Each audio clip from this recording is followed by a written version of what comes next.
ITV, certainly the best.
Thank you so much for staying tuned. If you just joined us, this is TMI. Here we are talking about Wednesday's edition. It's so good to be here this morning, and I know that definitely been waiting for us to come up with what we have in store for you this exciting morning here from Benin Network Studio.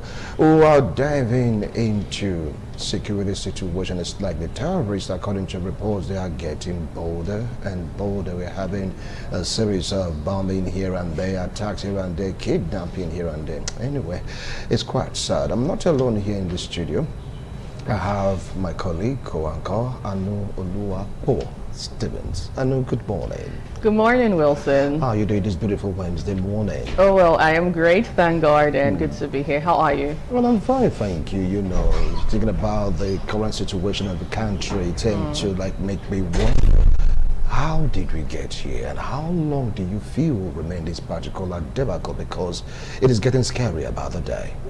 Absolutely. How did we get here? That is the big question. And, you know, the issue of the insecurity in the country is a conversation that has come to stay. Yeah, so I said it yesterday and I'm repeating it again. That it seems like every time we get on this table, we're always talking about insecurity, the security situation in the country. Just yesterday, we heard that in the same Borno state, some colonels and some soldiers lost their their lives. Same place where we lost the late Brigadier General Brahima Hussaini, and it is really sad. So let's fast forward to yesterday. Yesterday we had two events, one from the ADC and the other from the National Revenue Service in Abuja, where we had the president, we had the Senate president, and a host of others right there in that venue. And something that struck me was words the Senate president, Godswill Akpabio, did state, where he said that, so right now we're having the insecurity situation in the country, and tell you what, all of this is happening at a time when we're preparing for elections. And just so you're aware that after the election, that he would not be shocked that the insecurity situation in the country just ends. What really is he trying to say? He's perhaps saying that there's a political undertone to this, and this is where we are. It's a conversation that's come to stay. We'll continue to talk about it on the right things have been done in Nigeria. All right, yeah, you're quite right about it, because when he was there at the Senate chamber, he talked about he didn't mention name. He said, you guys trying to destabilize President Bola Ahmed Tinubu's administration by orchestrating XYZ attacks on soft targets. Well, after election, you won't see all these things happening. But how true is that particular comment? It's an allegation. They didn't mention names of politicians, distractors, and all that. Anyway, let's get to hear from Mercy. Mercy, good morning. How is Lagos this morning?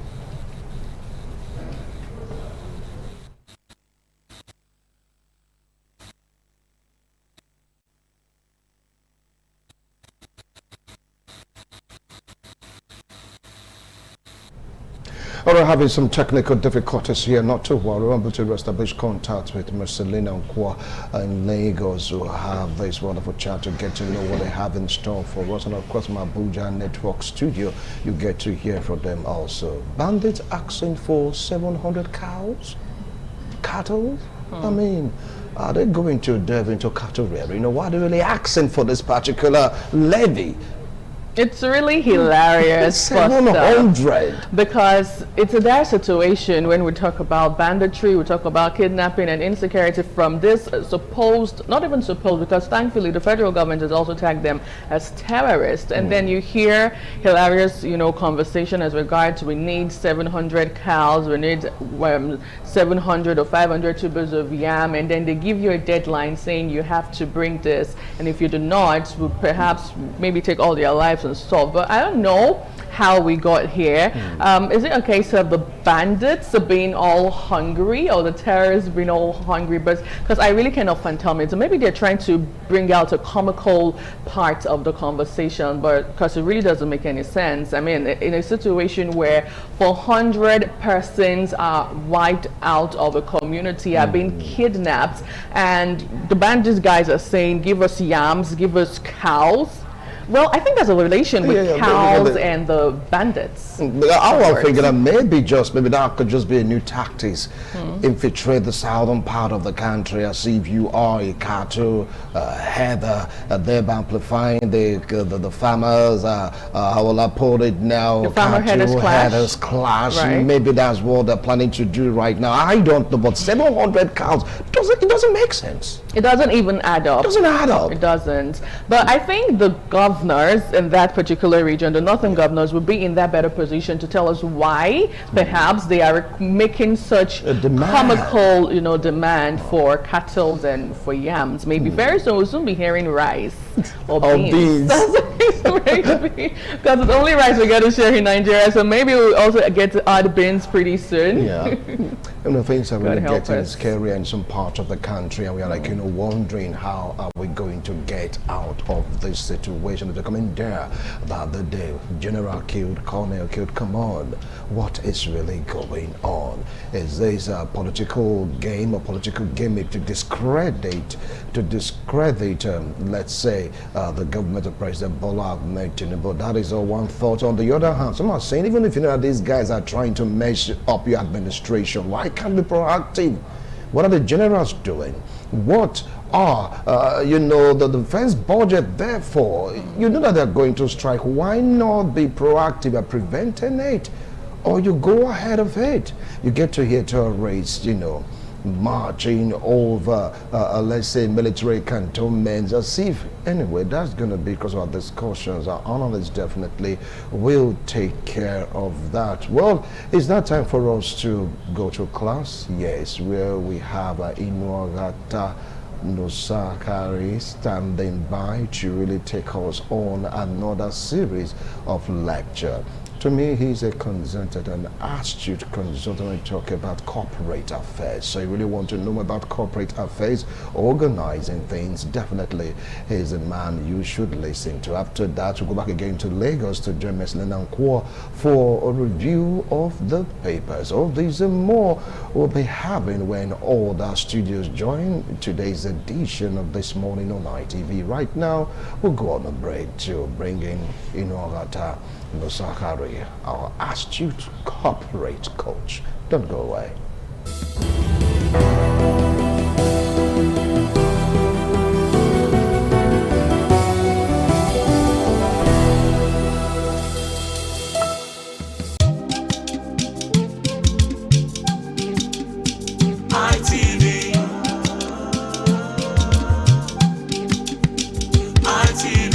ITV, certainly the best.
Inuagata Nosakari is still my amiable name, and I'm so delighted to come your way one more time to make your day a premium value one. I've been on the series of driving workplace productivity with emotional intelligence, and today I am starting the fifth component, the fifth pillar of emotional intelligence, which is social skills.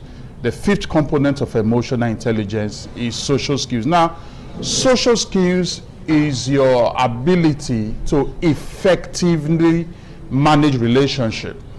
Social skills is the relationship management side of emotional intelligence.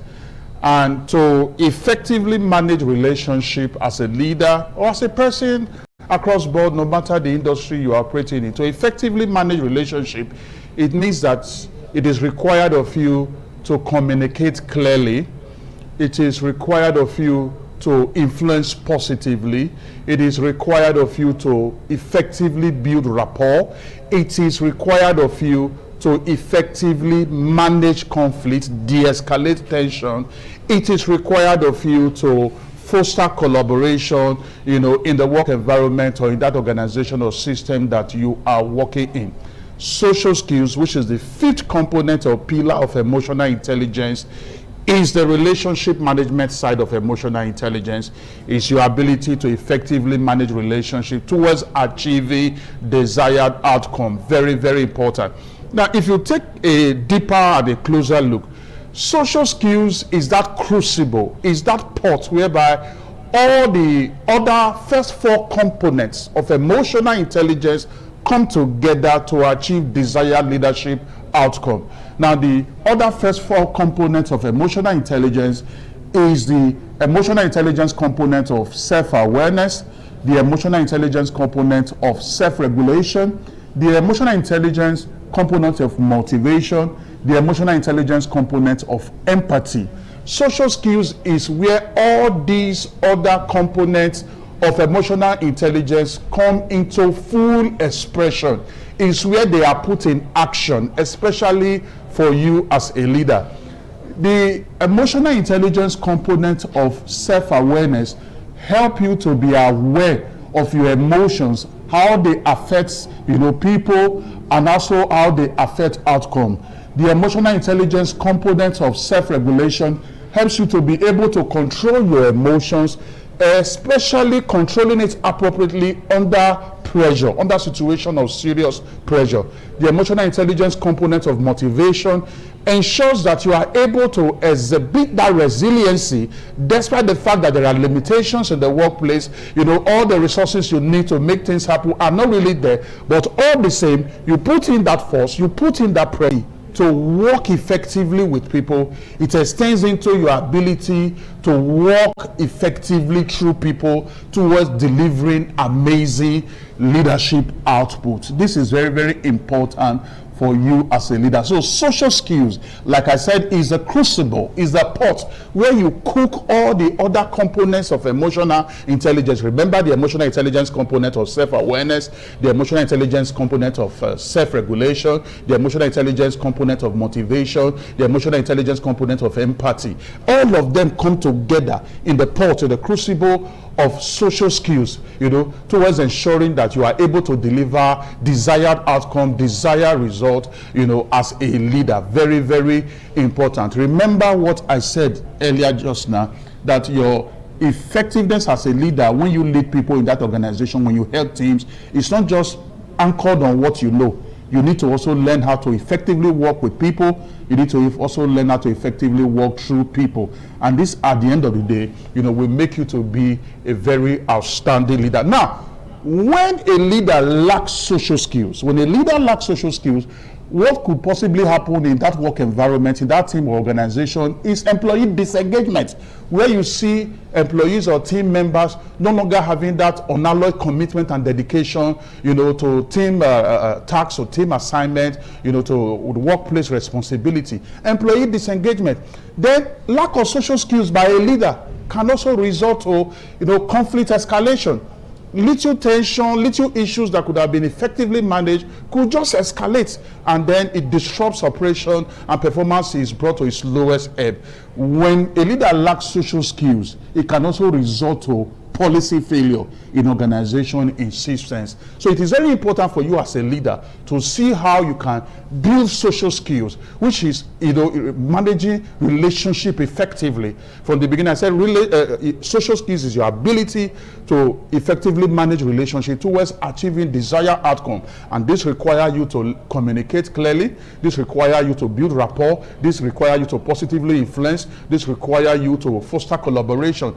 All these are very important. Now, as I begin to conclude this morning, the core elements of social skills are effective communication, your ability to communicate clearly, your ability to listen actively, which goes beyond just listening to respond, but you listen to understand, your ability to influence and persuade. So the second element of social skills is influence and persuasion. Influence and persuasion, which is best brought to the table by you modeling what you want to see before the people. This is very important, and this is where the emotional intelligence component of motivation comes in. When I said, despite the fact that there are no the 100% needed resources to achieve goals and succeed is not there in the work environment or in the organization, but you are still resilient, you still pursue goals, and this is a very great example for you to also use to drive motivation and drive engagement for your people. The third core element of social skills is relationship building. The fourth one is conflict management. You need to know how to manage conflict as a leader, because when conflict is not effectively or properly managed, it can affect productivity. Then the last one is teamwork and collaboration, talking about the core element of social skills. Let me go over them one more time. The first one is effective communication. The second one is influence and persuasion. The third one is relationship building. The fourth one is conflict management. And the fifth one is teamwork and collaboration. I seriously believe that profound value have been added to you today. So what you are going to do, you are going to stay with me on this series as I continue next week. I'm going to bring case scenario for us to use to, work together and analyze these social skills, which is the fifth component of emotional intelligence, where all the other four components of emotional intelligence come together. And then we'll make a better leader out of you, create a better work environment and create a better society for ourselves. Send me your inquiry, your question through my email, inuaghata@gmail.com, inuaghata@gmail.com. Send those questions, send those inquiries as we have been doing, and then provide answers to you, and we build a better workplace for ourselves, a better society for ourselves, and a better world for all of us. I'll be seeing you next week, Wednesday, and when I return, I will still remain the amiable. Inuaghata no Sahai. God bless you.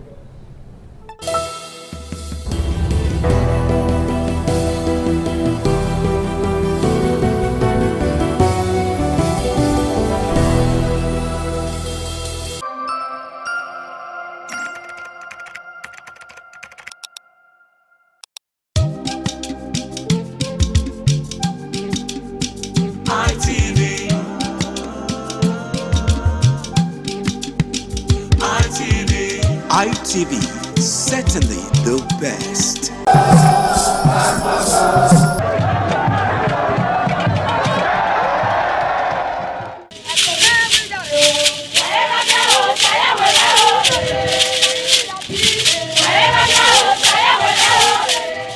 Benin Cultural Dance, a unique dance and quality dance steps of the Benin people. This dance is a vibrant mix of traditions, arts and beliefs, deeply rooted in the country's diverse ethnic groups and their rich history. The dance has artistic expressions depicting the people's history. Benin people have been famous for bronze and brass work, some of which is said to date back from the 13th century, especially ivory and wood carving. In Benin, the people dance to show respect, honor, dignity, which they honor. They dance to show royalty, as naids are seen in their numbers around their body depicting the symbol of kingship.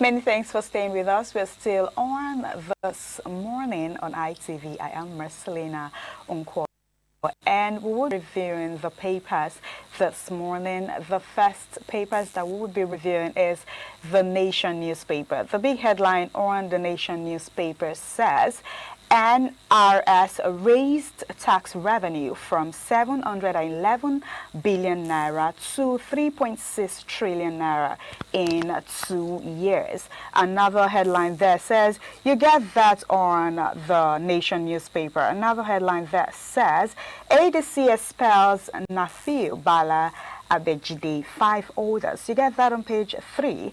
Mark vows no surrender. You get that on page 3 on The Nation newspaper. Another headline that says, federal government plans support for Jili Market bombing victims. You get that on page 4 on the papers. On page. Another headline that says ADC PDP supports fixes 20 hearing. You get that on page 3 on the papers. La Shade Adu also on page on verse. Another says IMF recapitalization of banks buffer against global stock. G24 chair adds central banks stirs economies out of energy crisis. You also get that on papers this morning. And said tool Deba endorsed Tinubu's Sam Goje continuity in Senate. You get that on page 14. Also on verse 19 million taxpayers now captured. Tinubu reforms key to growth. You also get on the paper, grab this paper and go through them. Or I was still on the review. Let's take a look at the next daily, The Guardian newspaper. The big headline on The Guardian newspaper says ADC on the brink of 2027 exclusion as court battles deadline draw near. You get that sees also on The Guardian newspaper another headline that says Borno Benue top NBS records of 338 and he cross 14. Get that on 3 Guardian newspaper. Another one says I gets 200 million naira bill as court imposes gag order in legislature. That effect of the papers. Another one says oil lawmaker Jimo P.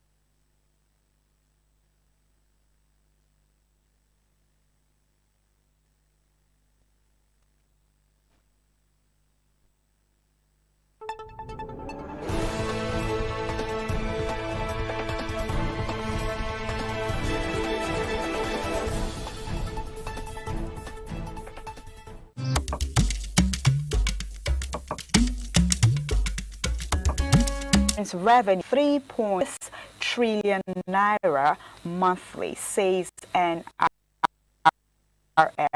boss. You get that on page 3 on the papers. And another headline says Gili airstrike targeted terrorist supply routes, not civilians, says federal government. You get that on page 3 on the papers also this morning. The Nigerian Tribune's paper, the big headline that says ADC won't surrender to tyranny. David Mack. You get that on page 3. Another headline that says renew hope scam. Arabishola. We will win 2027 election at Siku. Nigerian heading to disaster with huge debts. Obi party not viable candidates to defeat Tinubu. Amechi called others party maintain status quo in state chairmanship. Together on page 3 on the Nigerian papers. Like that, country with inefficient tax system. Tinubu on page 3 inaugurates NRS head office in Abuja. Insecurity will stop after election. Akpabio. You get that on page 3. Grab a copy and go through them. Another headline there says federal government defense air force insists Borno airstrike was precision operation. You get that on page 21 on the papers. Olubadan at Jimobi orders deny plots to impeach Makinde. You get that on page 21 on the paper. No money exchanged hands in impeachment plot. Oyo Speaker. Another writer says Olubadan throne should not be dragged into dirty politics. Oba Ladoja. You get that on page 21 also. Another sub-writer says, stop peddling rumors, ex-Oyo Speaker warns Ogundoyi. You get that also on the page on the Nigerian Tribune's paper. You get that on page 21. And another headline says, Supreme Court orders accelerated hearing on PDP, APC leadership crisis matters. A writer says, fixes April 22 for definite hearing. You get that on page 3. Also, on the papers. 2027, Ogun Muslims demand governorship slot. You get that on page 18 on the paper. Also on the papers, on health, news to test detect 90% of colorectal cancer study. You get that on page 4 on the papers this morning. Do well to grab a copy and go through them. And the big picture on the Nigerian Tribune papers talked about the NRS. Yesterday, what happened yesterday? You get do well to grab a copy and go through the Nigerian Tribune papers. Okay, moving on, let's take a look at the Daily Sun papers.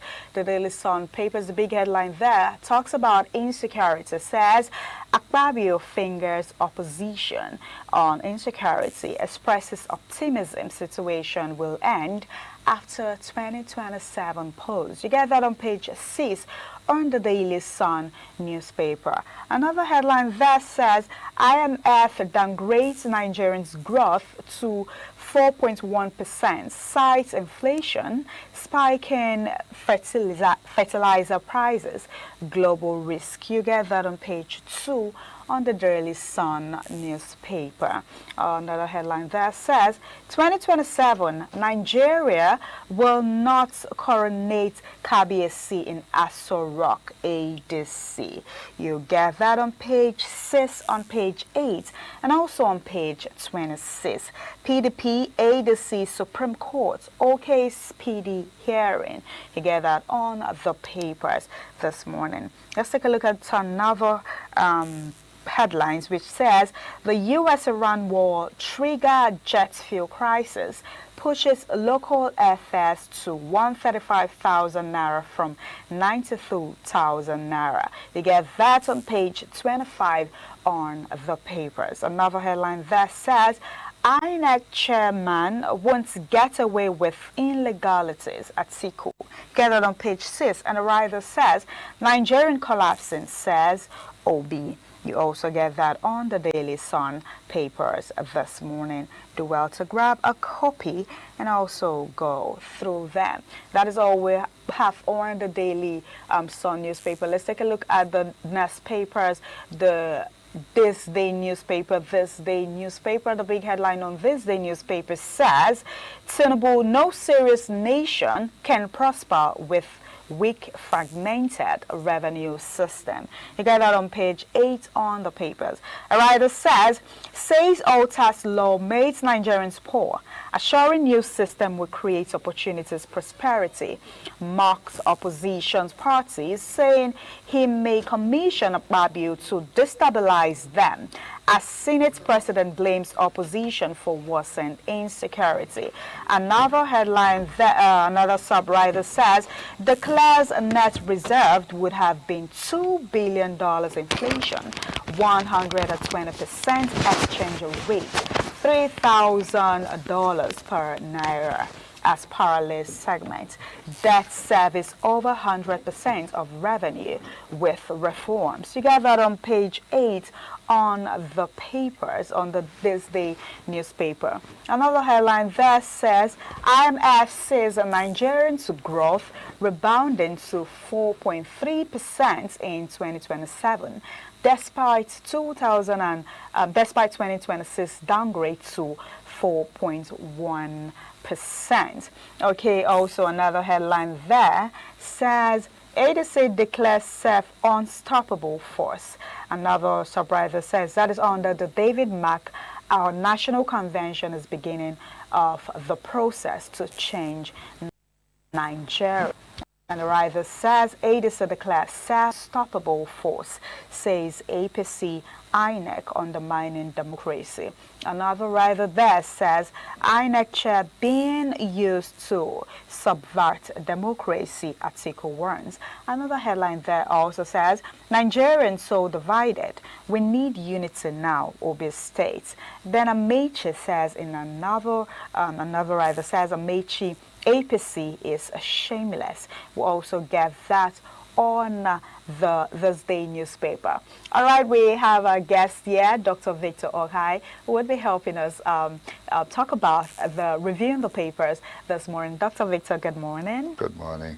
Thank you for coming. Yeah, thank you for having me. All right, on the This Day newspaper, the big headline talks about David Mack, our national convention. We know David Mack is the new ADC chairman, which says our national convention is the beginning of the process to change Nigeria. I know that is our main topic, but let's just talk briefly on that.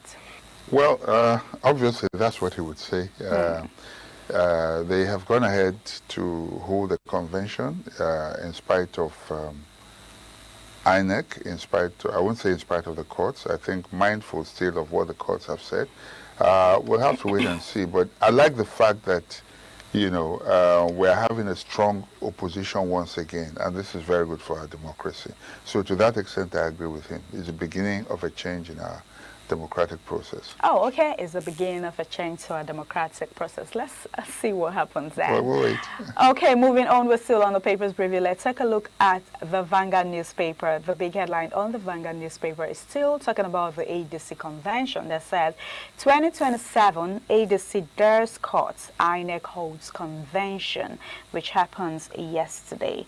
Okay, another headline there says why Kwara is the best place to give birth, raise a child in Nigeria today. You get that on page 23 on the papers. Gili airstrike, no innocent victims, defense ministers. You get that on page 41 also on the papers. Okay, another headline there says, okay, Dr. Victor, let's talk about this Kwara state. You know, it says why Kwara is the best place to give birth, raise a child in Nigeria today. Do you think so? Do you agree with that? I would have to read the details to be able to understand that. But I mean, it's a claim, but there are certain indices that you would need to be able to reach that conclusion. One of them may just be indices in the area of health. Okay. You know, child and maternal care, if it's there. Another one is the educational system. Another will be security. Okay. But in the quality of life as well. So if all these indices are there and then they rate high or highest in all of them, then they have a point. Otherwise, I don't know, if you ask me, I would say it might be controversial, but I still think Edo State. Okay, let's talk about the airstrike, the Gili airstrike. Yes, you know, the defense minister has said no innocent victims. I'm hoping that, okay, you know, in war, propaganda is a weapon of war, of warfare. And so the terrorists may claim that there are victims. The army may claim there are no victims. No victims, yeah. But I think it's for the media to do the investigation and come up with the facts and present to Nigerians, which is why they're the fourth estate of the realm, you know, to present the facts, regardless of what anybody is saying, for the public to reach their conclusions. Okay, thank you so much for that. Let's take our last papers for today, the Daily Trust papers. The big headline on the Daily Trust paper says, ADC expels Nafi Bala, Abejide unveils nests and move. You get that on page 3 and also on page 4 on the papers. Another headline there says, despite bail, El-Rufai to remain in custody. You get that on page 5 on the papers. Also another headline there says, old tax law impoverished Nigerians. Tinubu, you get that also on the papers. Another headline there says, IMF cuts Nigerians' growth rate from 4.4% to 4.1%. You get that on page 19 also on the papers. Another headline there says, FCT community students trek 7 kilometers to school in Niger. You get that on page 16. Let's talk about the expel. If you you saw the convention yesterday where ADC expelled Matthew Bala and Abijide. They unveiled their next move. Let's talk about the expels. I mean, they said they are having an antipathy, you know, that is why they actually expelled them. I think expulsion, I don't know how they executed it, but for it to be successful, the most important, the most effective place, as we have found out, to do that is to go to his ward. Okay. If they can get his ward chairman and the ward to expel him, then he's out of the party. But if it is declared at the convention, I don't know, I hope it stands. But right now, as I say, desperate situations require desperate moves. That seems to be what is happening right now. They are all gloves are on now in this battle, and they will do anything right now, all sides. You know, NAFIO will definitely not go down without a fight. And of course, ADC is, I mean, what is happening poses an existential threat to their chances in 2027. So they will do any and everything to make sure that they are on the ballot. All right, thank you so much. We'll talk more on that later. I mean, it's our area of conversation for today. Thank you so much, Dr. Victor Okai. Thank you, Nigerians, for joining on our Papers Review this morning from our Lagos Network studio. We're still on CMI this beautiful morning on ITV. We'll be handing over to our Benin Network studio, where Wilson is on standby for the continuation on CMI. Just stay with us.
Thank you very much for joining us on the program, Healthy Living. What is the kidney? The kidney is an excretory organ in the body, which is for metabolism. Tuberculosis affects many organs in the body, but the common ones it usually affects is the lungs. Epilepsy is a neurological problem. Okay. It is an injury in the brain, which causes someone to begin to convulse, to go into fits. It is curable, but the cure is a long-term thing. If you eat well and avoid those risk factors that will make your immunity to be down, then the risk of contracting tuberculosis will be reduced. If you're healthy, then you're wealthy.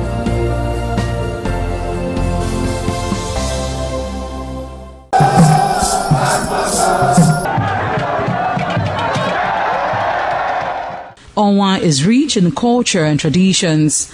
The people are a mixture of traditional worshippers, Muslims and Christians. Onwa is located at the northern part of Edo State. It consists of 2 local government areas, that is Onwa West and Onwa East. It has a total number of 13 clans and 21 political wards, according to National Population Commission 2006 census. The population of Onwa people is put together at 251,686. The people love tradition and culture. Historically, the people ancestors in deep quest to hand down on their future children a society of love and friendship.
The land of Onwa is inhabited by the people with common ancestry, language, religion, economic and socio-political ties. However, irrespective of their subtitle differences in language and culture, they share common traditions. The people are known for their hospitality.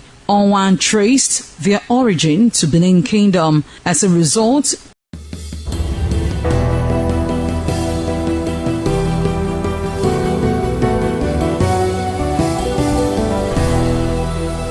thank you so much for staying tuned. If you just joined us, this is TMI, Wednesday's edition. I want to tee off the first discussion segment, which centers on security.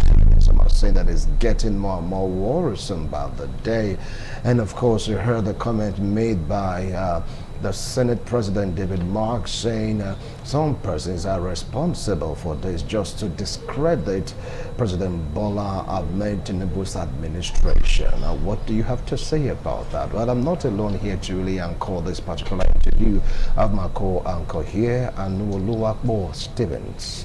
All right, join us in the studio to really have a crack at this particular discussion. He is a clergyman, public affairs commentator. Join me to welcome Bishop Bright Olumese. Bishop, thank you so much. Good morning, we sing. Good morning, viewers at home. All right, and join us virtually all the way from Delta State, Agbo. He is Professor Owen Olowu, lecturer in UNIBEN, public affairs commentator, political analyst. Prof, thank you so much for joining us. We say good morning. Good to see you again after a long while. Yeah, after a long while, really. You're flexing right now in Delta State. All right, we're expecting Comrade Austin Ogometiti to join us also virtually all the way from Canada to really, share his own views and opinions on this particular discussion. All right, so since you are here with us here in the studio, it's proper we start off from you, Bishop. Now, it's like the bandits, the terrorists, they're getting bolder by the day, and we've been suffering some serious loss. If you take a look at the general that was killed yesterday, Colonel also was alive, and Nigerians are like worried. Are we really winning this war, Bishop? Okay, thank you, Wisi, and if you're at home, I want to say that my heart goes to the family of those fallen heroes who have staked their life, continue to stake their life, despite the very unconducive environment to carry out their duties. It shows the approach of government fighting security or facing security issues in Nigeria. Insecurity in Nigeria right now is like, the government is not like a priority to government. Why do I say that? You see that over 100 people will be killed in a country, and you see the chief executive, the president, will still embark on international trip. Just to tell you that it's just not a priority. And now I keep asking myself, if the guys who perpetrated this act, if those acts were an act to overturn the government, will they not be fished out? Let's assume the killing in Just was targeted at, a coup. Those guys that did that thing, they will snuff them out. So now that tells you that the government should be held accountable over the insecurity situation in Nigeria. Now, let me tell you something. If you go to, in everywhere, terrorists these days, insecurity is globally. And why is it overwhelming us? Because our government are not approaching it the way it should be approached. There's no, increased security, military operation in most of these areas that are troublesome. You imagine a serious attack is taking place. You are now calling, for security, for military persons to come after hours. And these are places where repeated security attack, killings happens. We expected that there will be, men on ground at all locations. And number two, you now tell you about how porous our intelligence gathering is. Imagine to kill over, wipe a community.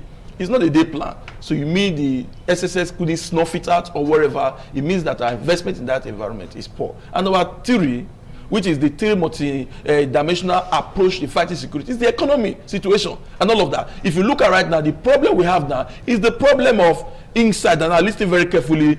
The recent guys that were killed, they went to repel an attack, and while they were coming, they were ambushed. Who gave that information? Now that's to tell you that because of the economic situation, because when crime continue for a period of time, the citizens begin to believe that government is part of this.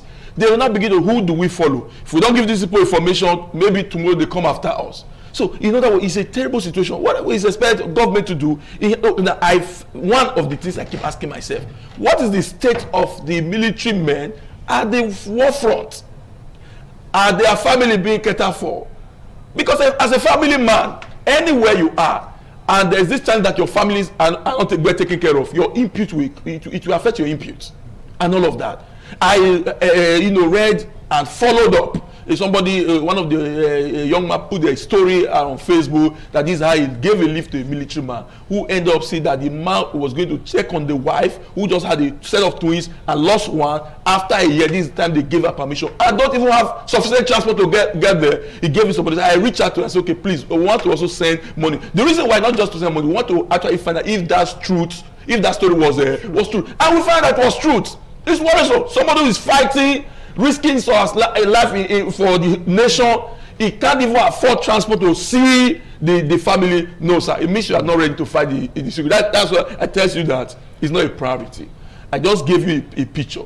If what the killings happening in various part of the north, where you hear over 100 persons killed, if it was a target on the seat of power, with those guys who did that, carry out the operation, we will not be snuffed at. Even though they are in Argentina, will bring them out. If they are in Kenya, they will bring them out, and all of that. Some major persons that were arrested, they were not arrested in this country because that's where government attention is. And we are making demand on government.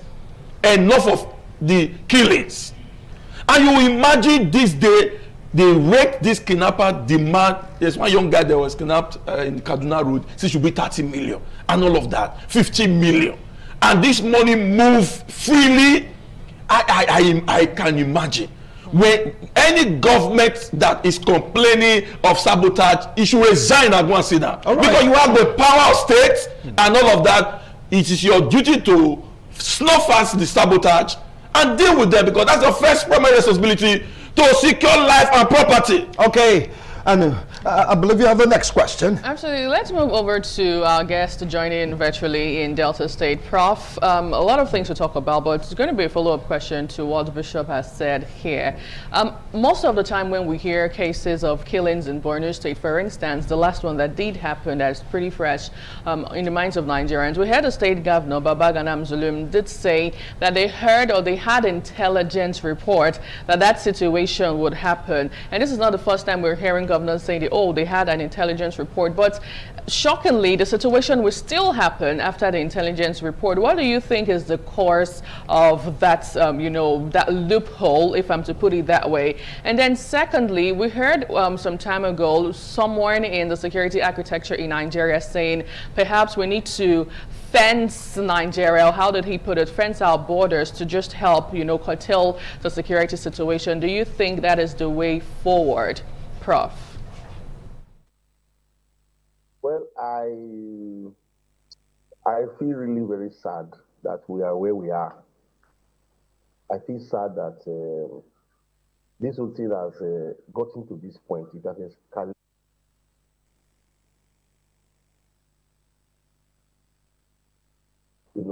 Life us on a daily basis, and it appears nobody seems to care.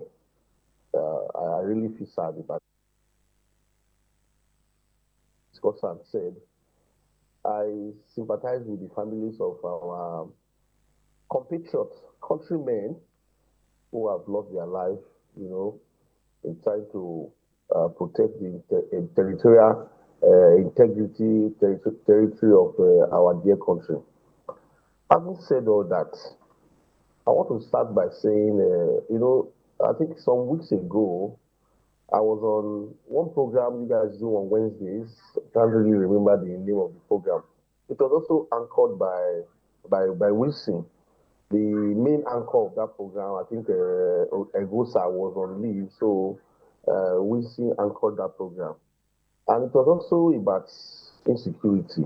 We discussed about insecurity in that program. And I did say that the insecurity in this country is being caused, it's politically motivated. I said that it's very pathetic that human lives does no longer matter to our politicians anymore. It doesn't matter to them. They can do and undo just because they want to cling on to power, because you want to discredit a particular regime. Just like what is happening now is similar to what happened in 2015, or rather, let me just say the build-up to 2015, when Jonathan PDP was to be toppled. Several parties came together to form the APC, and then, of course, later, I'm sure there were testimonies of how people were imported from outside the country just to destabilize and discredit the government of Jonathan. And it's as if I'm a little bit relieved, let me put it as if I'm happy. I'm a little bit relieved that the top government official, in the person of Senator Godswill Akpabio, came out to tell Nigerians that he is sure that security situation in the country will improve once the 2027 elections are over. That is to technically assert or technically agree that these killings that we are experiencing is politically motivated. This insurgency, this terrorism, this gruesome killing, reckless killing, is actually politically motivated. That is to tell you the kind of politicians that we have. Me, I wouldn't want to say that it is like possibly. In fact, this whole thing, let's call it spades. If you look at what happened in 2015 or prior to 2015 election, the build up to that election, the killings, the Boko Haram, to topple Jonathan's government, to discredit Jonathan's government, the set of people who actually came together to form the APC, they came from different political parties. They came from, there's a group they call NPDP, New PDP.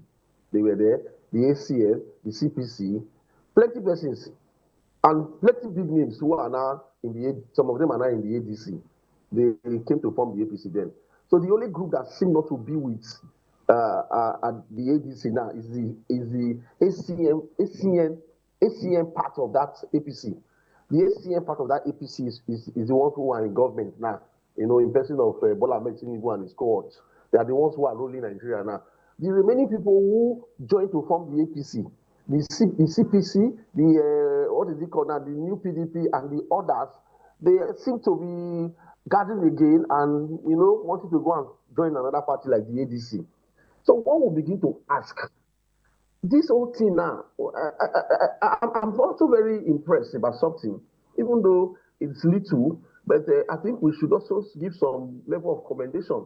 I think yesterday or so, I think I read on the papers that government has named 48 individuals, if I'm not mistaken, and then about 12 corporate organizations that are sponsoring terrorism. They have been flagged. And we just hope that this information that has been released to the public, that the government will make good use of this information to tackle insecurity. Then on what you said about intelligence, you know, intelligence came and still the attack took place and we lost a highly decorated military officer, a brigadier general and all that. It's quite unfortunate that we have what is called, what we will call internal sabotage. Internal sabotage. And also too, what we will also talk about a level of communication, level of command. All right, Prof. I will definitely come back to you.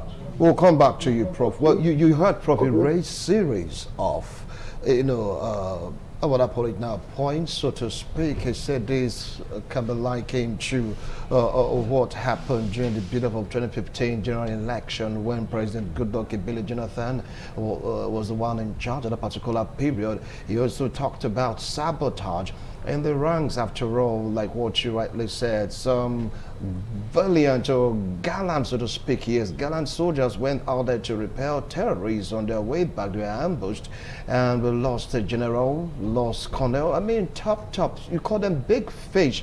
Now, talking about politics and security, do you feel that what Prof.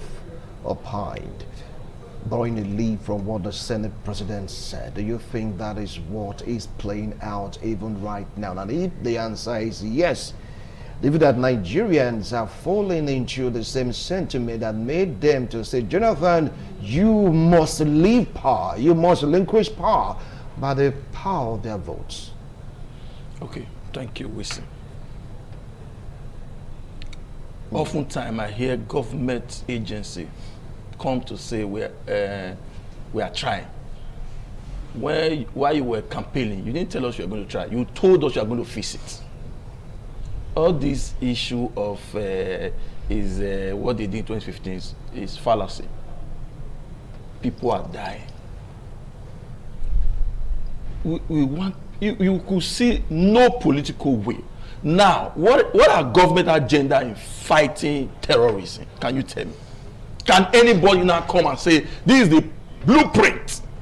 Okay, now that we are aware, this was what they did then. Let's say their reputation. The Chibok girls were taken during the eve of 2015. Now again, we saw what you call the community against school children. All of them are taken. What another blueprint? If it were political office, wherever, they will find solution. We are saying that Nigeria's life matters. This issue, see, let me tell you, okay, you're talking about Nigeria. Terrorism is not just related to Nigeria problem. Every other regions are fighting where you even have monarchies, where you even have tyrants. They're fighting terrorism. So is the 21st century terrorism? What are their agitation? These are people who doesn't want Western life. These are people who want, why are they targeting? They target schools.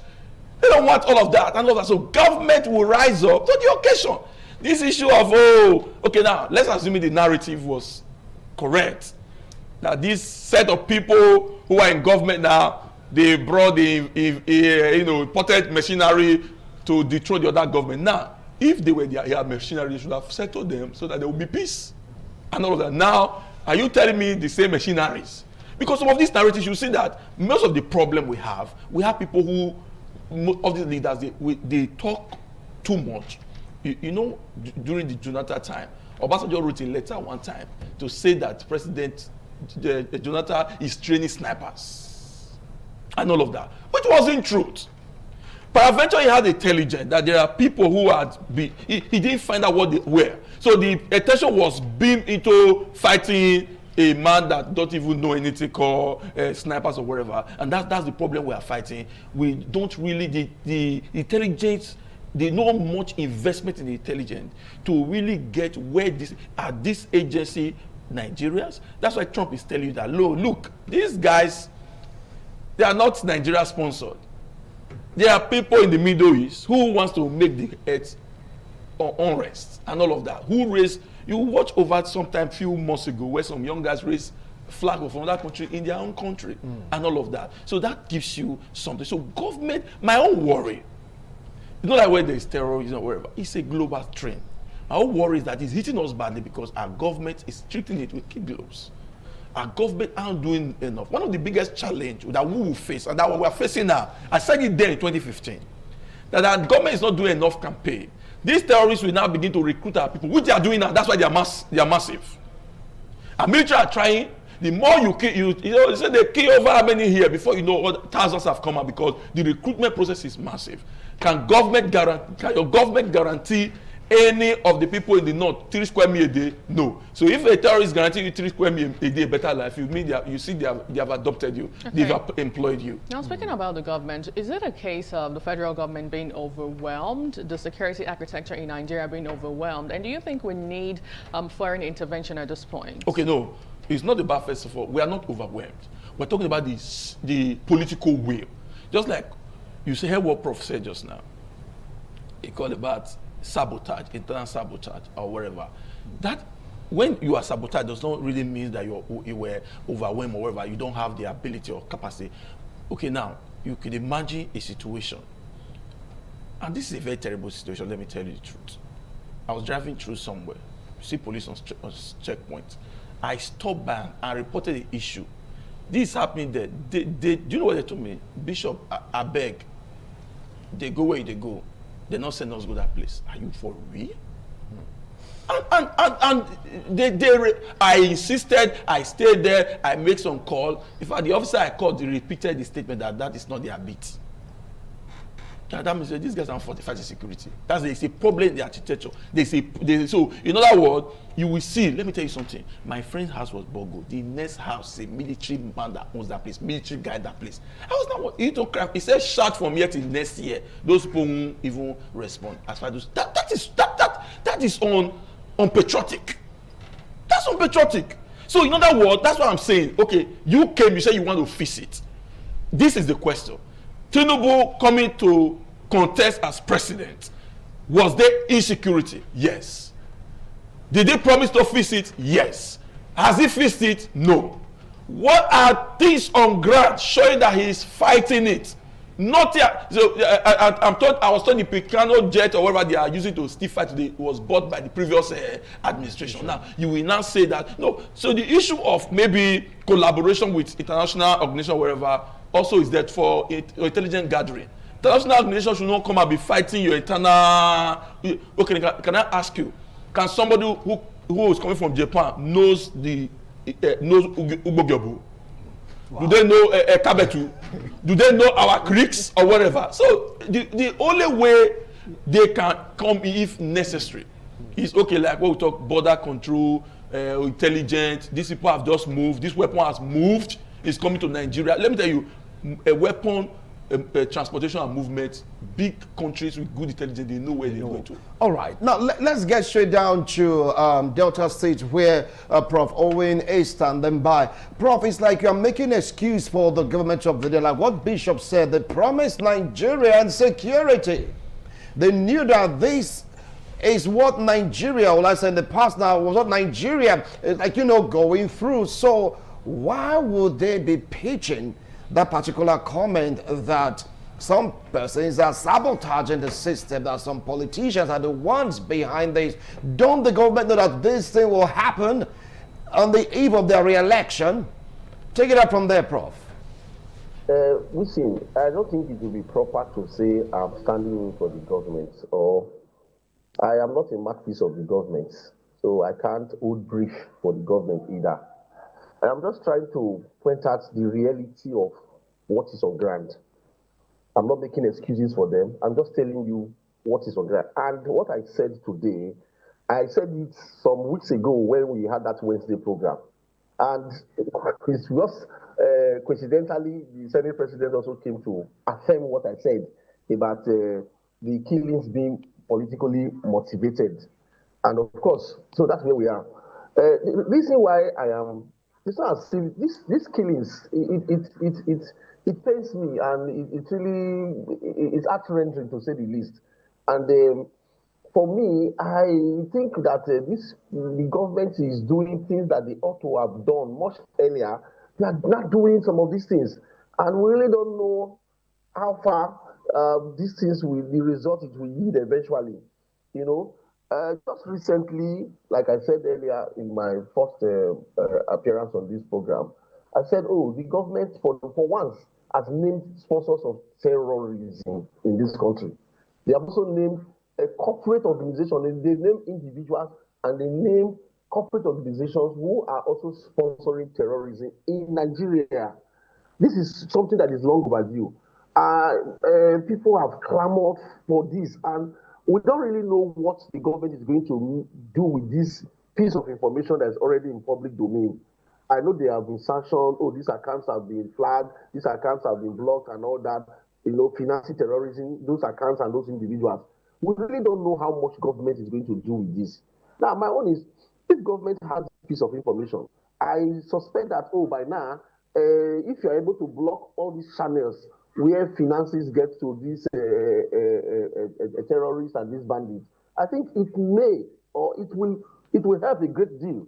And also too, I think recently also, just a week or so, I think last week of course, we also heard of the conviction of about over 350 terrorists. Conviction, that there is a massive conviction, and then there's also trial for over 1,000 plus of them and all that. These are top-ranking leaders in the terrorism network. They are being convicted. If you ask me as an individual, I mean, to another line, which you may also call, dracona, or maybe called barbaric, because for me, this conviction for me should have been possibly, I really don't know the conviction, whether it's death sentence or life imprisonment. But for me, I really don't see the reason, I'm just thinking like, I really don't see the reason why we should take these terrorists and waste public funds to try to prosecute them in the first place. For me, that's why I say my own is unconventional. Once you are convinced that this person is a killer, he has killed several souls, I really don't think that there should be need for any form of rehabilitation and all that, or any form of court trial to now say, you want to convict this person and all that. For me, I don't think that is really proper. Once you notice a criminal or notice somebody who has, you are rehabilitate them, and then you now bring them back into the armed forces and all that, and you come and start fighting side by side with our Nigerian soldiers. I really don't think there will be any level of rehabilitation that will make these people lose sympathy for that act, that terrorism act. So I am not holding brief. The government is making frantic efforts. Let's not frantic efforts, though the results are not visible.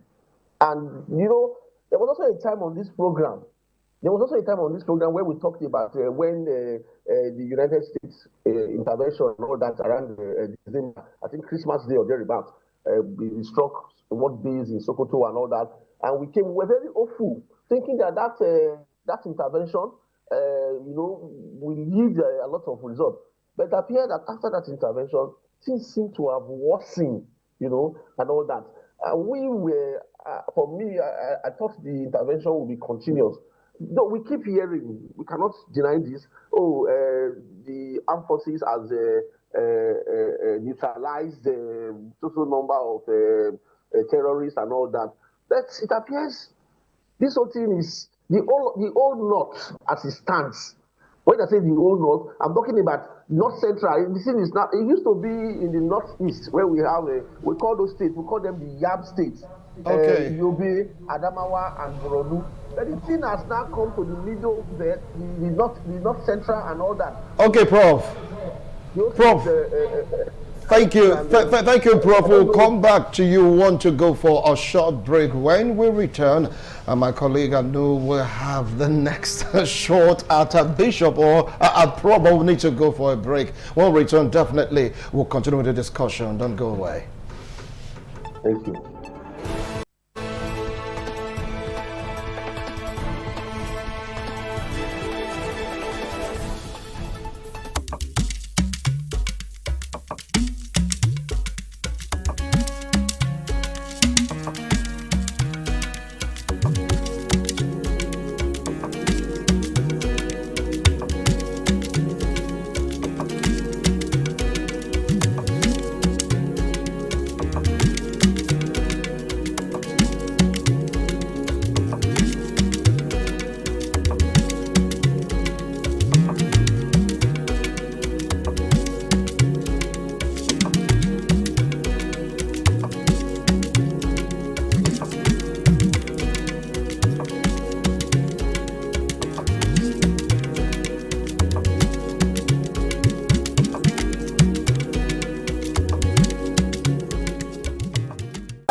Some days, there comes the Ugemobo Festival, which the Oba celebrates outside the palace gate. A pavilion is built of red cloth where rites are performed to drive away all evil spirits still unsatisfied by the year's sacrifices. The Ugemobo Festival is to commemorate an event in Benin history which dates back to 1504 AD.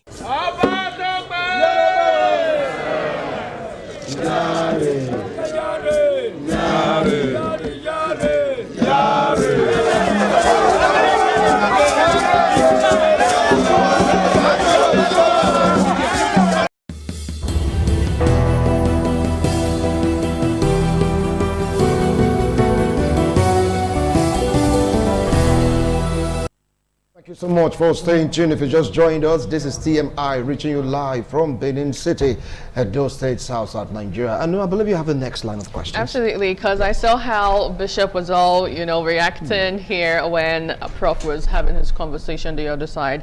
So the question is, do you think the federal government is really doing enough to ensure that Nigerians are safe?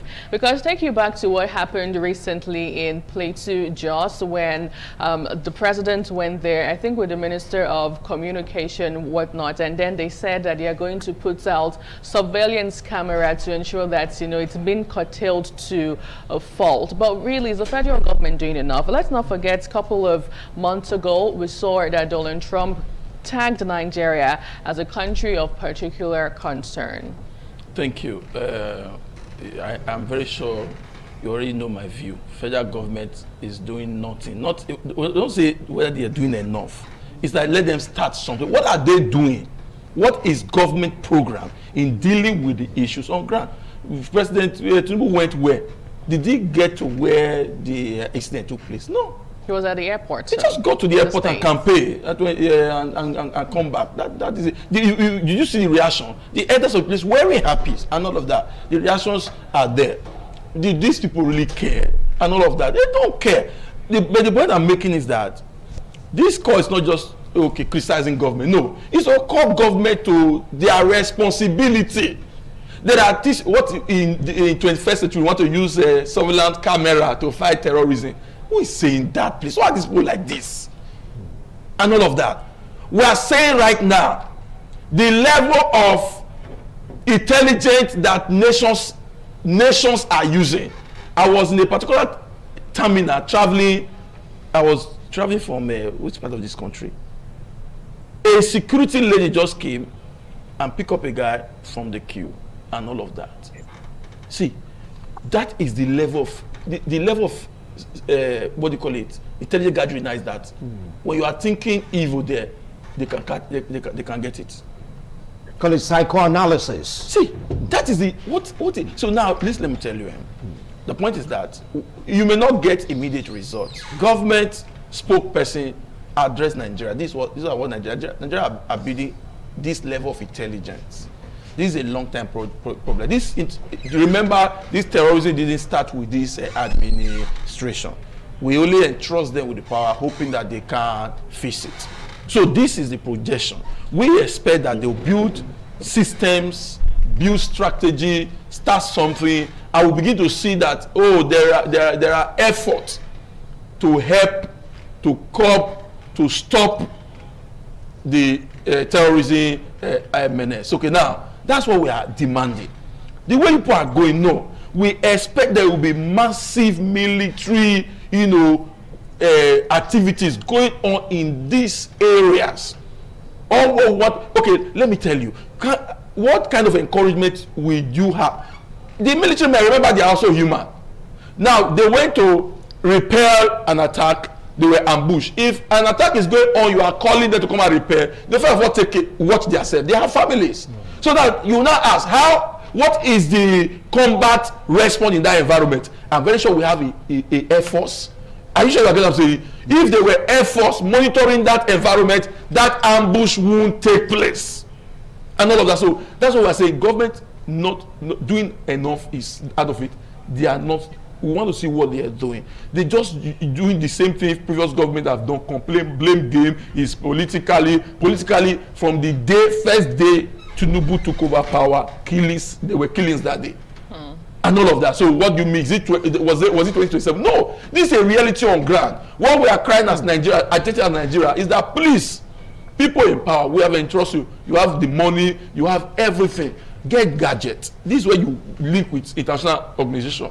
Get gadget. One of the best surveillance intelligence gathering people on earth is Israel. Get their intelligence system and all of that.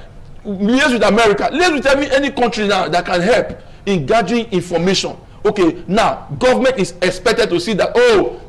How do you gain confidence of people back?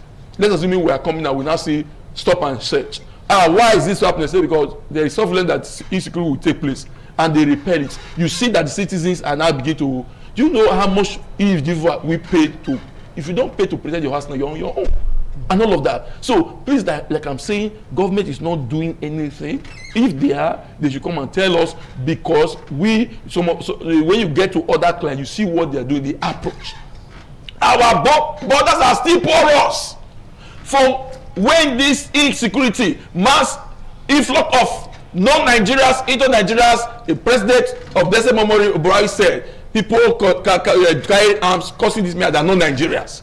Where they come from, through our borders, we don't have record of them. The borders are still porous to today, and you say government is doing something. Sir, please, let's be honest. All right. Now let's get. I wanted to react to what Ono said just now. You reacted already. Those terrorists, you said they convicted 10 years. The last one I just read, 10 years they convicted him. He has been held since 2015. So they now calculated it. The guy is coming out now to come and do on that one. That's what it is. It's heartbreaking. All right. Well, Prof, you heard them talking about the convention. You are saying that you would have opted for something more draconian, maybe like the ultimate prize or something of that nature. From what Bishop said, they said, look, the government has done nothing. We talk about security situation in Nigeria. Would you agree to that? Because from what is seen right now, the government has done absolutely, I mean, zeta, zero, nothing about the situation.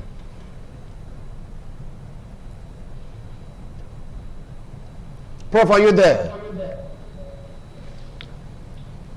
Well, it's not speak to issues, logically. To say that the government is not doing anything is not true.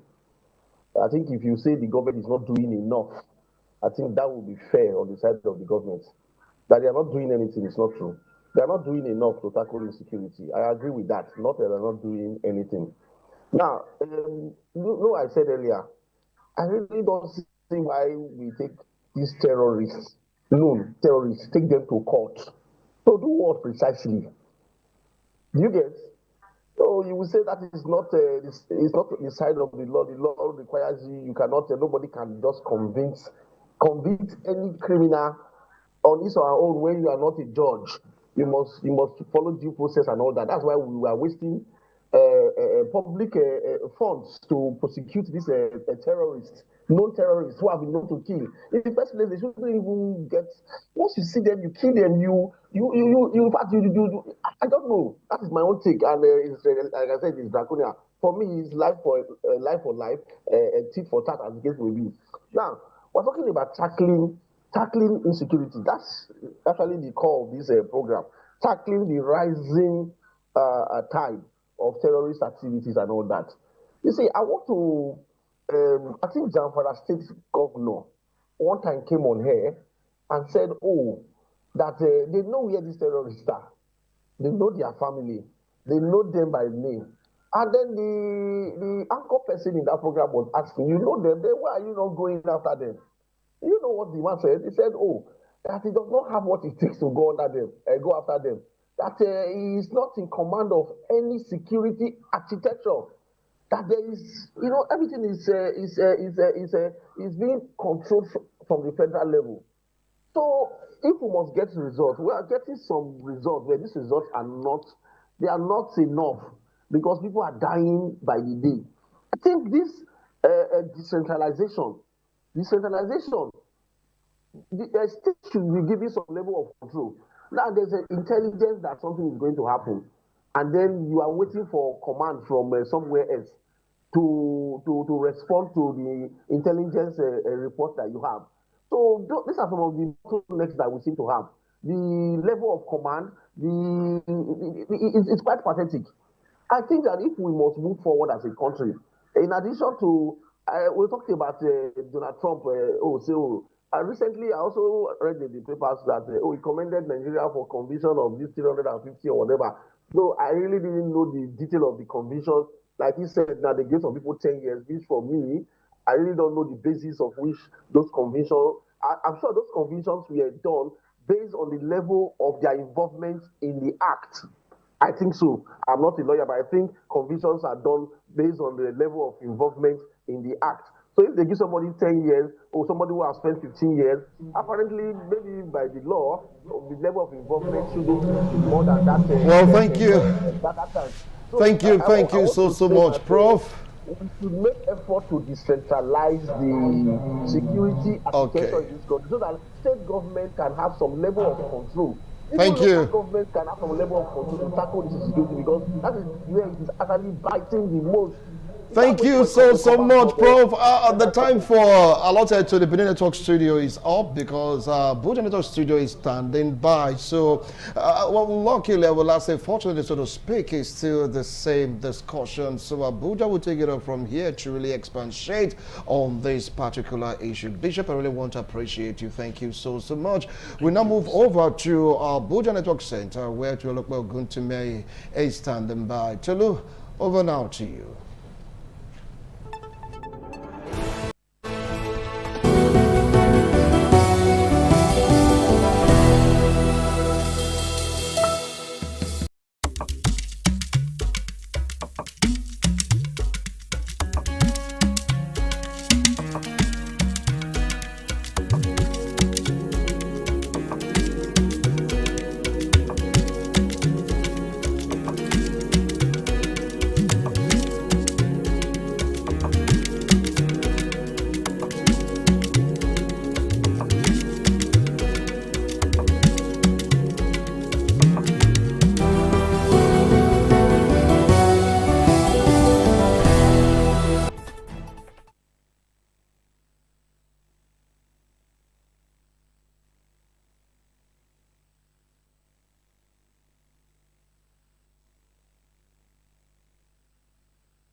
swagger, abala pae.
ITV, certainly the best.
ITV, certainly the best.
So the time shouldn't be that you have imported things for the military, hardwares, and we are in almost a state of war, and then the same hardwares will sit down in Lagos port as some people are alleging. No, I think those who are responsible for that should possibly actually be answering question for tracing. Okay. Okay. If such things as being counted around do happen, the people who are involved with the delays, that you procure their right in the nation and they are still delayed in leaving the country.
ITV, certainly the best.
ITV, certainly the best.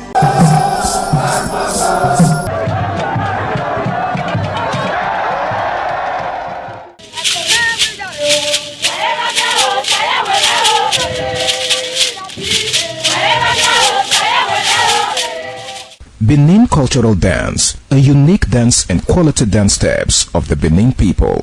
This dance is a vibrant mix of traditions, arts and beliefs, deeply rooted in the country's diverse ethnic groups and their rich history. The dance has artistic expressions depicting the people's history. Benin people have been famous for bronze and brass work, some of which is said to date back from the 13th century, especially ivory and wood carving. In Benin, the people dance to show respect, honor, dignity, which they honor. They dance to show royalty, as naids are seen in their numbers around their body depicting the symbol of kingship.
if they have forest, and keep them there.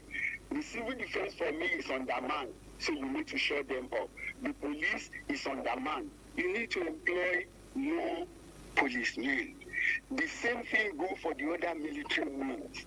Employ more, equip more. Now, even in the process of employing more, if we are employing and recruiting rightly and training rightly, we would actually be reducing the number of unemployed people in the society. Now, when you reduce the number of unemployed people in the society, the number that is available to be engaged or be deceived or be enticed by insurgents become much less. And for every new person you employ, you give a lifeline to more of their family. So a lot is there. And of course, the Senate and the House of Reps should sit down as speedily as possible. Let's have the state police. Every village doing what they like. Eventually, it will also go out of control.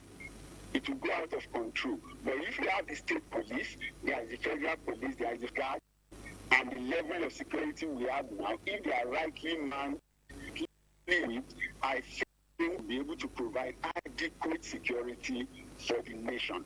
And of course, the Chief of Defense, the Minister of Defense, when he was CDS, talked about fencing some of our border. I still think that that is not out of place.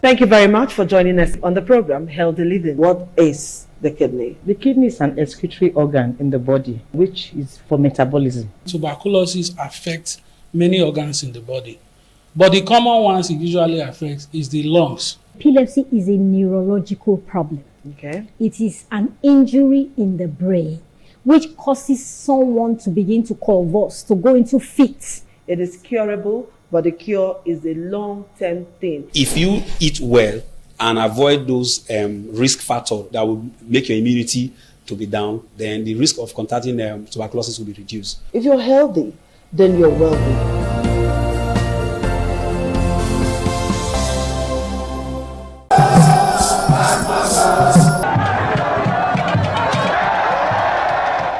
Onwa is rich in culture and traditions. The people are a mixture of traditional worshippers, Muslims and Christians. Onwa is located at the northern part of Edo State. It consists of two local government areas, that is Onwa West and Onwa East. It has a total number of 13 clans and 21 political wards, according to National Population Commission 2006 census. The population of Onwa people is put together at 251,686. The people love tradition and culture. Historically, the people ancestors in deep quest to hand down on their future children a society of love and friendship.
for joining us on CM's Beautiful IT Celine. And that is Dr. Wood. So, yesterday in about outcome and constitution and of David Mark-led leadership. So today, as spies out on the African Democratic Congress at its oldest much anticipated national convention yesterday, a gathering that could redefine Nigerians' opposition politics ahead of the 2027 elections. While party conventions are often routine, this one carries unusual weight, from leadership structuring to talks, and also expectations are high that the ADC could turn itself at a whole or to the ruling establishment. But so far, clear outcomes remain uncertainty. It is these strategic meetings to build a united opposition, or behind the same battle for control. That is what a lot of Nigerians are asking. A time when many, at this point are demanding stronger alternative and accountability. The real is whether the ADC beyond politics and present a unification. So today, can they truly lead a coalition strong enough to challenge power in 2027, or is unity still out of the reach? I believe so very strongly. For the first time, I feel that we are beginning to have position C since APC left the opposition. ADC is the first. I mean, PDP didn't play the part of opposition very well because a lot of the leaders of PDP migrated to APC, and so it weakened the base of the party and it's been further decimated. But for some, I think I see a united group. For whatever reason, whether they are ideologically driven or whatever, but one thing is clear, there is a formidable opposition party finally against the party. Okay. I mean, then it used to be PDP versus the APC. Now you think the ADC there? No, ADC for sure, because what you see is people who have, but who are not happy with the ruling party, who have come to join them, people who are in PDP, who don't believe in the ruling party, who are there, and other elements of the opposition as well. So it's and the one thing that unites them all is, like they say, the enemy of my enemy is my friend. Okay. So that's the one thing that unites. It's Marx today. That's the ADC national. It said the move aims, that is the names for Porter. According to him, they deny their preferred venue. They deployed every instrument available to show that the then also the member party will never gather. Still gathered and held the night. Despite all that, they still yesterday. There are very partners in the ADC. They're not pushovers. They know themselves. They have been in bed with APC before, so they know this each other because they're as well. No matter how you block everywhere, there's bound to be somebody in ADC who either owns a hotel, who can have venue, who, some of them say to what they don't. Let's see, the sympathizer of AD who has and wherewithal to be able to provide a location for them to use. Way they could have been able to. You can do that with one. But in ADC right now, you can see former vice presidents, former governors, former ministers, current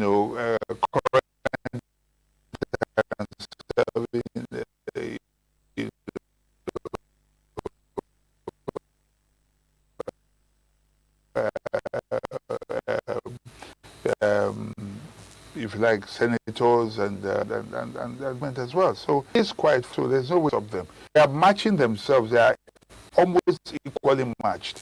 The only advantage the APC has is that of incumbency. So if you just viewing on the yesterday, if you watch most, there's one of the Dino says that, you know, they didn't put AC for them, and they even brought, but the AC was still not, according to him. We sat and agreed. We paid all the money we supposed to. We were here 11 p.m. yesterday when they told us that they should evacuate the building, and that the order was from the minister, the office of the minister, some week here, that they should evacuate the building, that they even turn off the AC. If you saw most of the video yesterday trending on the internet, you know, they were fanning themselves because the building was hot. I mean, and with all of these, we saw that the convention still, you know, they still held the convention, even with the court, what the court told them, the convention still, you know, they still held the convention despite all those challenges. Nothing was going to stop them, obviously, because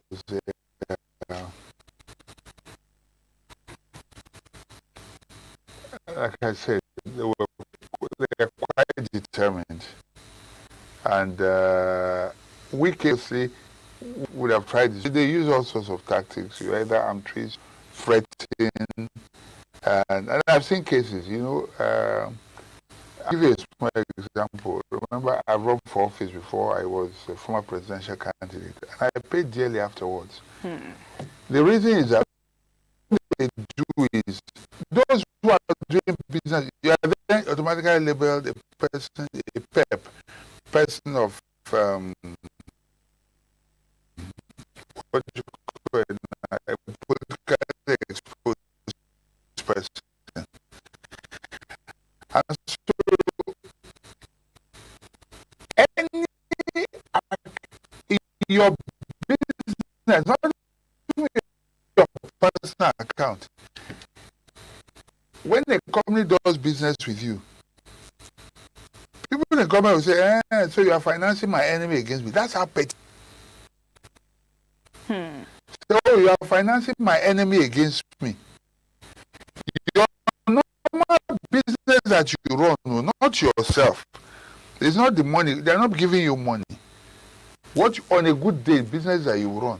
Politicians are they see finance against me. That whoever gives them accommodation in trouble with the FCT. Don't be surprised tomorrow they come break Caterpillar now or Dozer now and boots and say you are one excuse. It does happen before. Where like that,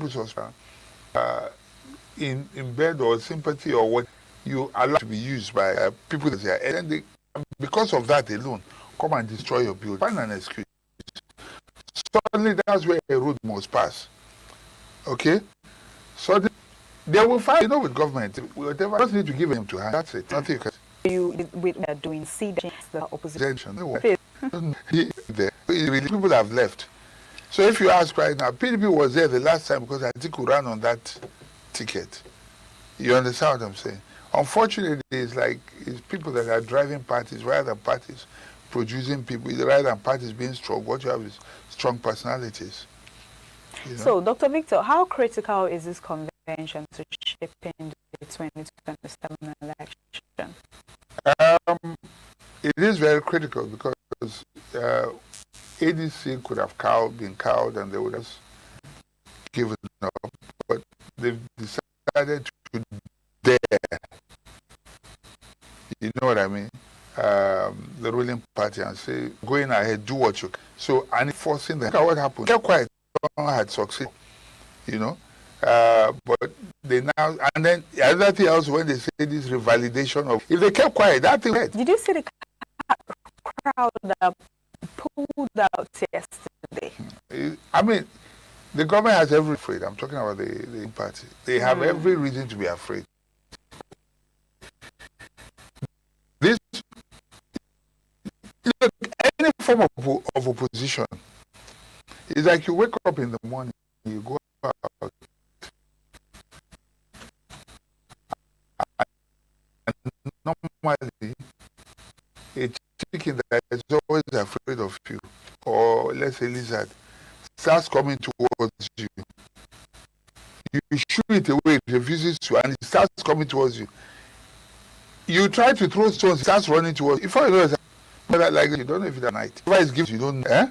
Any chance in opposition to anybody, take seriously. If you go to what and ask Goliath. Okay, so your convention yesterday, it's about ideas simply in for power. Well, it is, we can say a little bit, I don't know about ideology, but I told you about the enemy of my enemy being my friend. It is also about positioning for power, because what is politics about basically? Politics you cannot, how do I put it now? You have to play it in order to be able to, you have to grab power in order to be able to effect the change that you want in your community, in your society. Yeah. Okay, why do people, if you are in a market space and there is opportunity to contest, to head, if you don't like the way the market has been run, you run for office or you support a candidate because you want things to be done in a certain way. Maybe in your community the roads are bad and you've been complaining, nobody is. You go out there and run for office so that you'll be able to have power to be able to effect the change that you want. Mm-hmm. So it's also about power. You need power to be able to actually want. So it is important, yes, that's what you have in order to be the kind of they want. If you cut me, whatever, doesn't matter. So, Dr. what should Nigeria expect for the ADC, this ADC convention? What do you think Nigerians should realistically expect? I'm hoping that at the end of the day, I just want to see a strong opposition. I want to see an even fight. Let the decision be with us as citizens to decide who we want. I don't want a situation where anybody is emasculated or not given an opportunity, to be able to contest. That would not be fair. Okay? Let everybody who can contest come out, and let INEC not decide for us who we should vote for. Let the courts not decide for us who we should vote for. Neither should the ruling party for us who should not contest. Anybody that is qualified should come and let us be those to decide. Let our votes truly count. Not by those they have chosen or they are presenting to us, but by those who are truly qualified, to run for office. Let them be given a fair chance. And let us also be given an opportunity to decide for ourselves who we want. So let's talk about the ADC, the whole coalition stuff, all those persons that's come together, Atiku and the likes of Obi. Do you think them within themselves, they would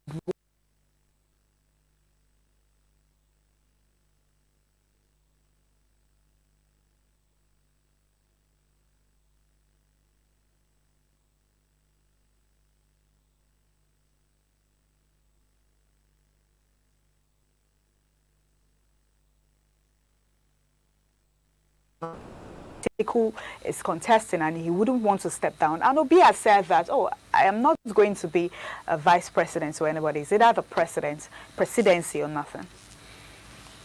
Okay, so first, in fairness, everyone has the right to aspire. Nobody has the right to tell anybody, step down. You don't know.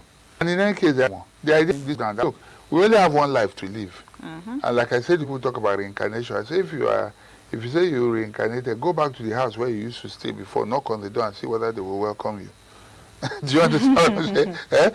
So we have only one life to live, to the best of my knowledge. At least that's what my Bible says. Okay? So, and if you say to a person, step down, or no, wait, don't go. No. Give people a chance. You don't know who is carrying destiny. In the Bible, remember a situation where it is the story of David, where the father tried to do a similar thing. Samuel came to anoint a king in his house. He brought all his sons, starting from the first one. He forgot David, the last boy. You understand what I'm saying? Because he didn't consider him worthy. Who are you to decide who should be and who should not be? Until Samuel said, no, this oil is not flowing. No. I never see the person where I can anoint to. He said, no, you don't have a child? He said, I just remember, they bush, they look after good somewhere. He said, we will not sit down till he shows up. Go and bring him. You understand what I'm saying? So, you don't know who carries destiny. You must not stop anybody. So I feel that within the party, if they can, let Obi try, let Atiku try, let anybody who wants to aspire. Don't tell anybody not to aspire. Then whoever emerges, if they are truly sincere, let them support that person. But if they are not, then let them go elsewhere and try. You understand what I'm saying? When I ran, the person was like the leading candidate. When I won the ticket, he had to go to another party. Yeah? Rather than support me, went to another party. He also got the ticket in that party. You understand what I'm saying? And ran. So it's life. You go out there, you try your luck. That's the way it is, and that's the way it should be. That's the way it should be. That's the way it should be. Even though the courts, as you know, on the papers this morning, the Vanguard newspaper this morning, we saw that 2027 ADC dares courts INEC holds, even though they still have scores to settle, but they still went ahead to hold the convention.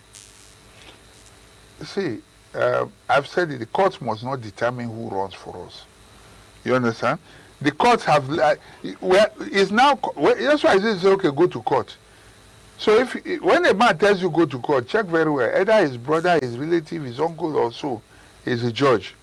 Or probably they're somewhere where they meet, somewhere in the night, somewhere. So it gives them the confidence to say go to court.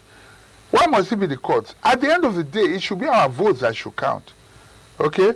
So the idea behind court say, and they know that there is little time. In my time, in those days, 2019 when I ran, what happened was, primaries was around, was it October or November? Election was February. Okay? Now, Electoral Act just came out, and then they just say April. There's no time to even think. You understand what I'm saying? There's no time at all. And what that means is, if they don't do anything now, they will lose out completely. So I think it's better this way. Go ahead, do the convention, and then you can sort out other things later. Because if you don't do it now, you will lose out at the end. Lose out in the end. And so what they have decided to do is go ahead and let this on. So if the status quo ante or status quo whether Belum or whatever it is tomorrow, let it base has been out and have any so just let them go ahead and do it. And I think that's what they have decided to do, and I think it is the right thing to do. Let the courts truly decide, but they have done it. So if the courts decide after all that they're on the right path and they have not, then they don't go ahead, they don't have anything to show. They have not elected new chairman, and then they're not to do what happen. So they have done. So the ADC expels some members yesterday in likes of Nafiu Bala and some other members citing anti-party system. What would you have to say? Well, I hope it stands. I don't think they'll go down without a fight. The smartest way to have done it is go to his ward. Get his ward chairman. Eh? Okay. If he's sacked from the ward, then he's fully sacked all around. I don't know how effective the one at the convention ground would be. But this is a war, it's a battle. And that's what they've decided to do. If Nafiu or anybody, like what the Bible says, his hand, take it to it off, I will help. So if Nafiu is that right hand that will take them to electoral hell, they've decided to cut it off. Abejide, the same thing, they've cut them off. So right now, they have been declared, they are no longer members of the party as far as this convention is concerned. So which means they will be fighting from outside. And if you are not a member of the party, you cannot be fighting the party anymore. So they have removed everything that gives them a right to how do I make them an in case in this fight. The first thing they have to fight now is the membership. Because unless you can prove that you can no longer fight as a member. And I think that's why that decision was taken. Okay, yes. Today, let's drift a little on. Let's move to insecurity. We saw a video of Akpabio, Senate President, that in collections and it's watched not. Video has been trending on the internet. So why would you say that? It shows that the government, they know a lot that the people do not know about insecurity. You know, I'm tempted to laugh in vernacular. You know why? Okay. It takes a thief to know another. So I'm tempted to ask, is that what they were doing in previous elections when they were in the opposition?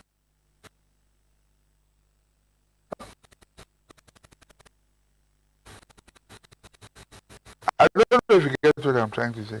Is that was position strategy? Was that what they were doing? Is that what they did again? Is that what they did against Obasanjo? There are more questions than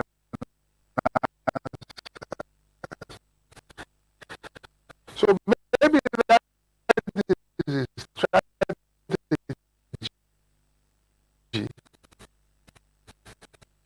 of position against ruling parties. So it should you know, we would not hear much on insecurity. Some presentations, everybody is saying that, oh, does it mean that most of those government officials, that they have idea, they know things that is going on that we Nigerians we do not know. Of course they do. But whether on them is another. They do acting question. What are they doing with it they have? That the terrorist list they just brought out. Something we've been begging them for a long time ago, and then they brought lists of people we don't even know. The one America mentioned, they didn't even talk about it.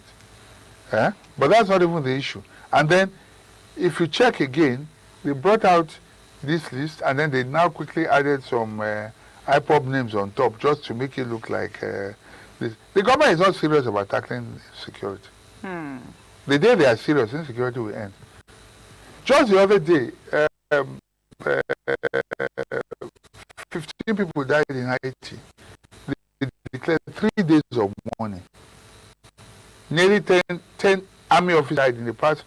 Chickens, nobody cares. Every day lives are lost in this country. Nobody cares. A president goes to you go to Plateau State where people died. You stay at the airport. You couldn't even go to town to see people. You're asking them to come and see. Because of what? You are a president? Then why go at all? You go to mourn with people, and then the next day you are off wearing a Ashwebi and you are going to Abeokuta to go and commission projects. I don't understand. There's a lot that is happening that is not normal in this country.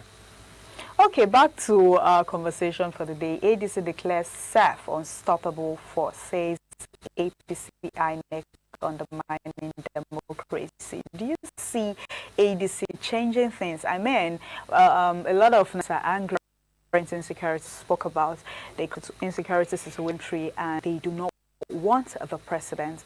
Most Nigerians, of course not all Nigerians, are contesting for the second tenure. They want a change, you know.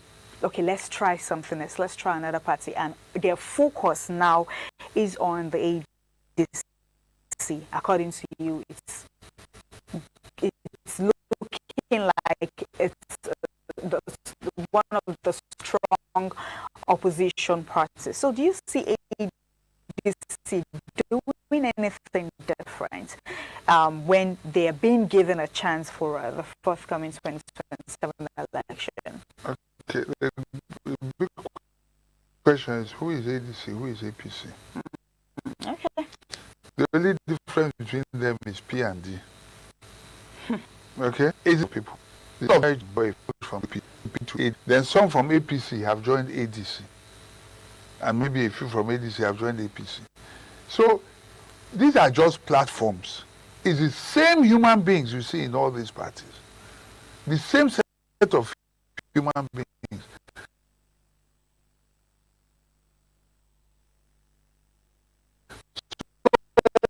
So what will be different? What will change?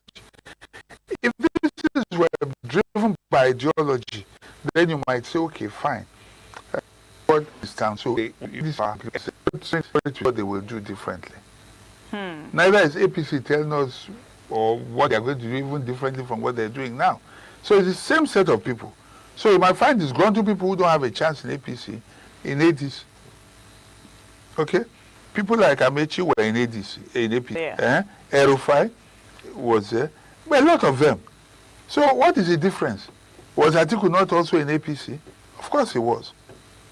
You understand? They started APC. Then when he didn't get the ticket, Buhari got it, he went to PDP, got ticket in PDP, ran against you. So it's the same set of human beings. So I don't know what to expect, to be honest. The two parties are just... So at the end of the day, maybe when individuals emerge as tickets, because since the parties are just... they're just moving from one party to the parties are just special purpose vehicles right now for getting power. That's all the SPVs. So since that is what they are, all we'll have to wait and see is who are the individuals that emerge. Okay? So when you see an individual that emerges and is somebody you see that has a good track record, maybe it will give us comfort. But right now, for me, it's not about party. It's about the individuals. It's about so now we should be watching. So we'll look at, is it a devil and an angel, or we have two angels, or we have two devils, the lesser of the devils. That's the way it is. So what you're saying now is it's not about the parties. I mean, most of those persons that are in the ADC, they've been in the they are all the same thing. They are all the same. And we should be looking out for the individual. That's what we should be looking. Yes, whoever is coming, strong character, who has proven integrity and track record, and we can say, yes, we can rely on this one. That's what we should be looking out for. And only God knows who will be on the ballot in 2027. I mean, election is just by the corner. It's by the corner, but every day, nobody has tomorrow. Nobody has tomorrow. Tomorrow is not promised to anybody. We don't know those who will be on the ticket, no matter what. Look at what happened in Kogi some years ago. Governor Audu, late Governor Audu. He was there. He actually even won the election, but he died before he was sworn in, and they had to do a runoff. So nobody knows who will be on the ballot. So at the end of the day, when they come, when INEC presents towards those who will be on the ballot, then we can then say we want to go this way or the other way. Okay, we keep our fingers crossed to see what happens, and we're looking forward to 2027 election. Yes, may God give us life, good health, and the best candidates. All right. Thank you so much, Dr. Victor Ohai. Thank you. Nigerians, thank you all our viewers for joining our Lagos Network studio this beautiful morning on CMI. I am Marcelina Unkwa. Do stay with us as we hand over to our Benin Network studio for the continuation on CMI.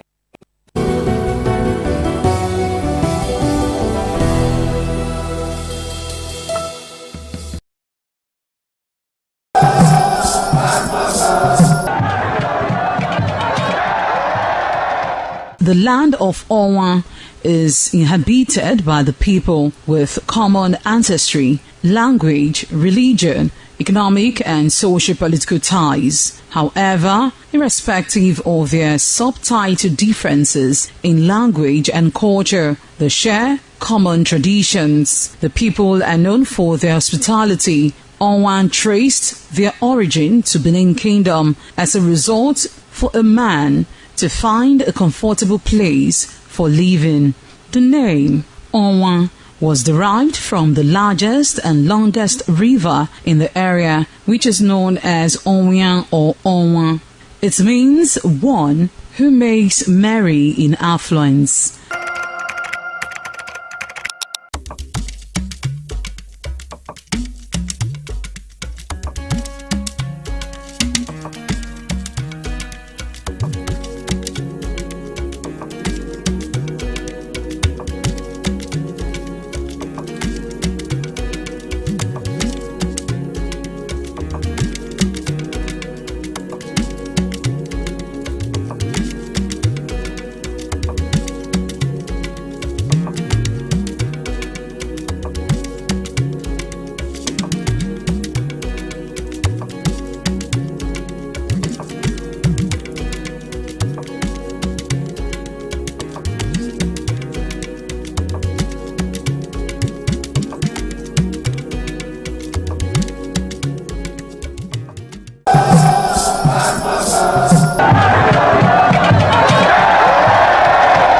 Some days, there comes the Ugemobo Festival, which the Oba celebrates outside the palace gate.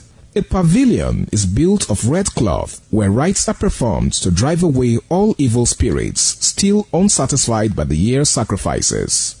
The Ugemobo Festival is to commemorate an event in Benin history which dates back to 1504 AD.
Good morning. Welcome to the news updates on Independent Television. I am Ehor Davis.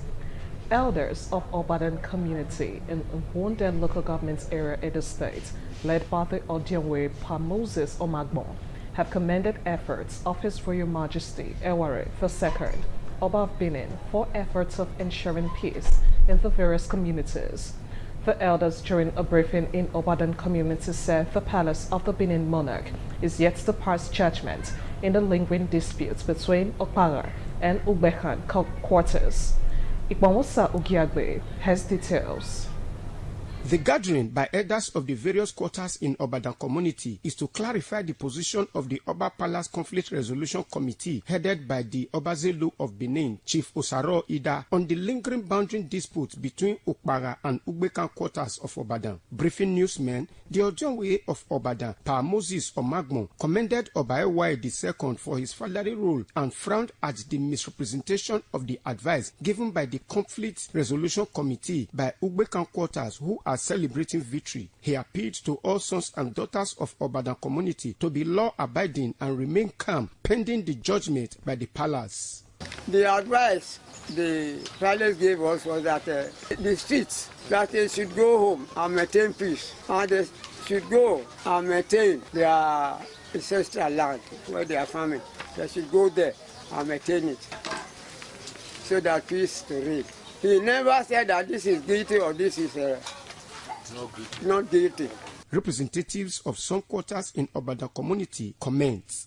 They gave general advice, even to those people who are in dispute and those people who are not, who came as observer. Go home. You are one. Maintain peace. Do not go and fight. All what we want to tell you, both sides in dispute.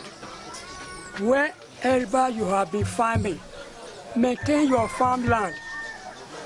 Don't go beyond. You should not let us here, you go and fight. So we appreciate our Royal Majesty Monobadegu Boakpolo Obarara II for the judgment he gave to us. So she go and maintain peace.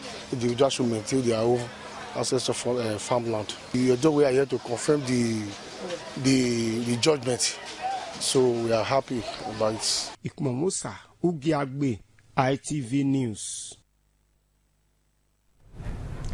The senator representing Birnin South Senatorial District in the National Assembly, Ali Udume, has called for joint efforts by the federal government and the Birnin state government to end the insurgency in the state and, by extension, the country as a whole. Ndume, who spoke on Politics Today on Channels TV on Monday night in Abuja, called on President Bola Tinubu to establish a situation room in the presidential villa to monitor and give immediate responses to the insurgency rocking Birnin State, while calling for foreign support, especially from the United States of America, to combat the insurgency. Ndume said intelligence gathering, air support engagement of war experts and special forces, coupled with ammunition, information, and the use of drones and surveillance cameras will go a long way in bringing the current situation under control. The lawmaker, however, charged the federal government to walk its talk on the declaration of a state of emergency on insecurity, commending Governor Babagana Zulum of Birnin State for complementing the efforts of the military.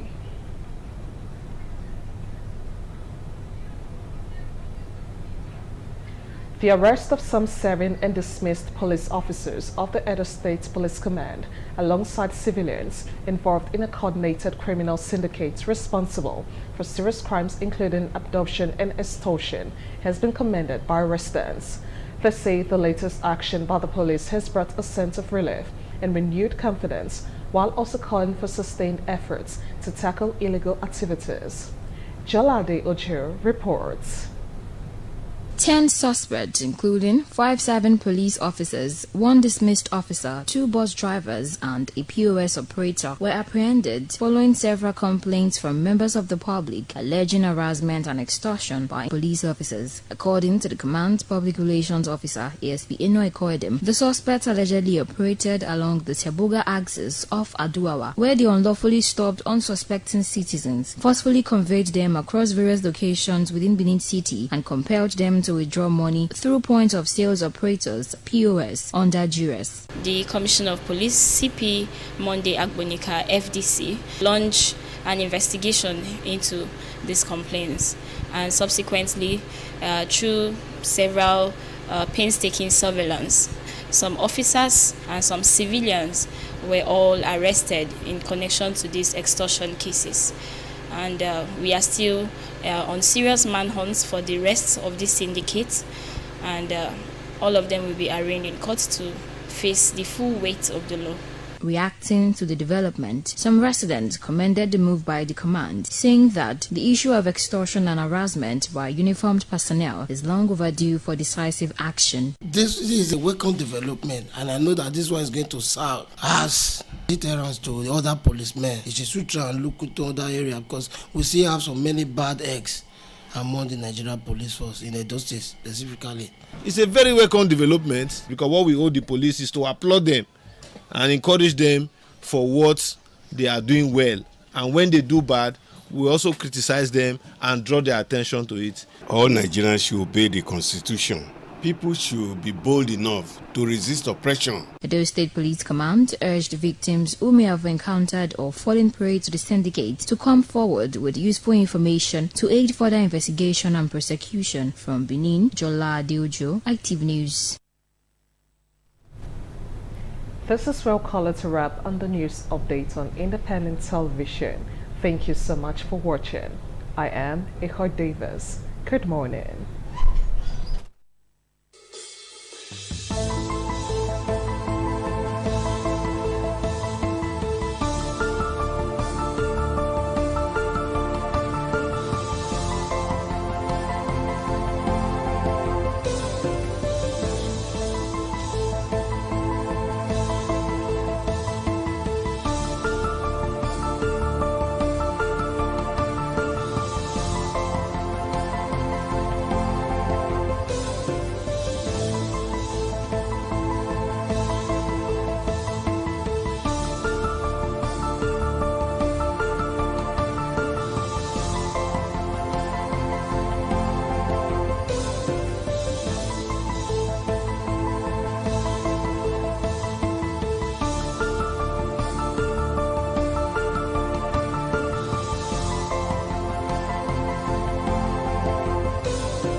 ITV, certainly the best.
Thank you very much for joining us on the program, Healthy Living. What is the kidney? The kidney is an excretory organ in the body, which is for metabolism. Tuberculosis affects many organs in the body, but the common ones it usually affects is the lungs. Epilepsy is a neurological problem. Okay. It is an injury in the brain which causes someone to begin to convulse, to go into fits. It is curable, but the cure is a long-term thing. If you eat well and avoid those risk factors that will make your immunity to be down, then the risk of contracting tuberculosis will be reduced. If you're healthy, then you're wealthy.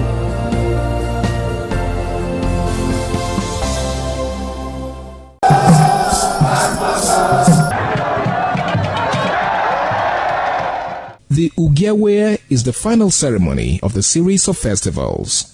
It is one of peace and lightheartedness, following the more solemn of the ritual year. Ugewe is the festival of the Ewe leaves, a symbol of good luck and joy. It is the most popular of all that heralds the dawn of a Benin New Year, new vow, newness of life and freshness of life, and a new hope for the future. In the evening, the Ewe leaves are presented to the Oba of Benin in grand style in a colorful ceremony. The Ihogbe Society, amidst singing and dancing, bring the sacred leaves that symbolize good luck, blessings, peace, and prosperity. Each of the senior members of the Ihogbe proceeds to give the sacred leaves directly to the Oba of Benin, and others put theirs at his feet.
Hello, beautiful people. It's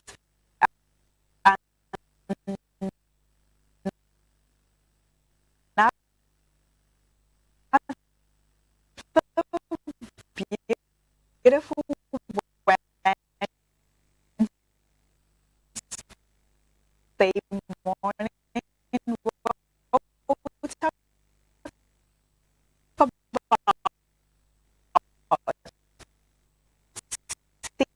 CMI social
let Nigerians exercise their democratic right to choose freely and without intimidation. The era of dictatorial tendency must end. Stop saying one thing and doing another. Let's take a look at another reaction. This other user says, if all these quotes were put to work, today might be a great day. The quote hit related other than somewhat less motivational speeches. Okay, that is full on social. Where the Senate President Godswill Akpabio said insecurity is increasing because election is coming. As soon as the election is over, watch out. The first 2 weeks you will not hear a single bomb blast. Godswill Akpabio, Senate President. Take a look at the video before reaction. You are seeing today. As election is over, watch out. The first 2 weeks, you will not hear any single bomb blast. Because people are sponsoring it to distract you. They don't know what else to do. So this man is too in the area. If the governors are attracted to him because he's taking very good care of the states. He came in with less than 18 governors. Today he has almost 32 governors on board out of 36. So where do we belong? How do you win election when you don't have the structure? No. Interesting. Okay, let's take a look at people's reaction. This person said, it's misleading to suggest insecurity is deliberately paused after elections. Nigerian security challenges are deep-rooted and require consistent, long-term solution, not seasonal explanations. This is not the kind of statement that should be made by a Senate president. Let's take a look at another reaction. This other user says, hearing this from the president reveals a troubling mindset at the helms of our nation. When serious national issue costing lives of war generals, soldiers, and civilians are politicized, actions aimed at development, it is a shift of priority. Look at the reaction. This other user says, in essence, position sponsoring insecurity to discredit Tinubu's re-election. It is why Tinubu has failed to secure the lives of Nigerians, because it is all politics and targeted at his 2027 ambition. Have we ever been this unfortunate with leadership? That's a question. Let's take a look at another reaction. Okay, this other user says, it's really shameful that the Senate president attributes insecurity to, instead of carrying out his constitutional duty to the mobility for the executive, he is busy shading them with flimsy excuses. Okay, let's take a look at another reaction. This other person says, I think the next administration must prioritize a leadership school of politicians. It must be made compulsory. Leaders should not talk recklessly like this.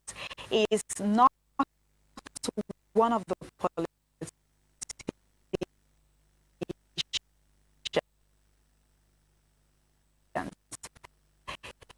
Is he not one of the politicians? They're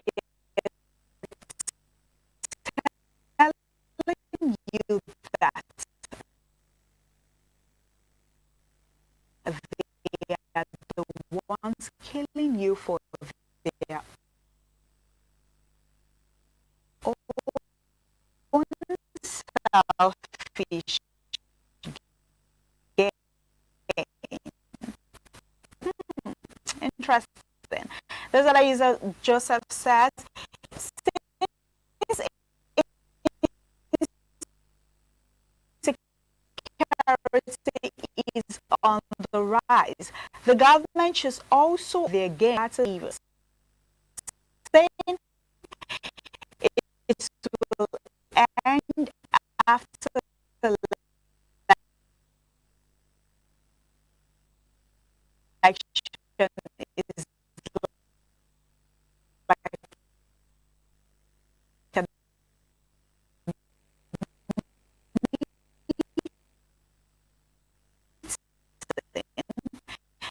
there is nothing the government can do about the insecurity, the marks of failure, early as it is coming from the Senate President.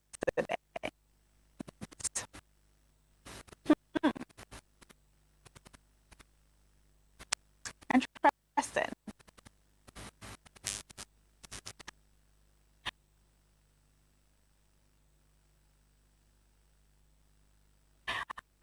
All right, we're still on CMI.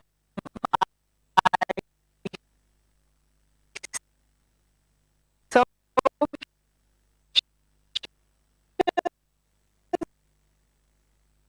we start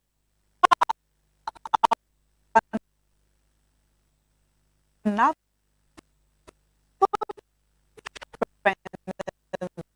video on the internet.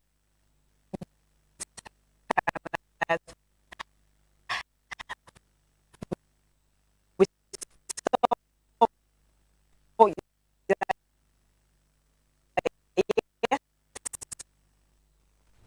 Well, thank you so much, Ms. Selena. The insecurity situation in the country is a conversation that's come to stay, but let's hope that moving forward we'll be able to move out of this to the greener pasture. This is where we get to end things up today on This Morning on ITV. Big shout out to you for being a part of the show. We'll do this again tomorrow. Join us again same time right here on the show. Please stay safe.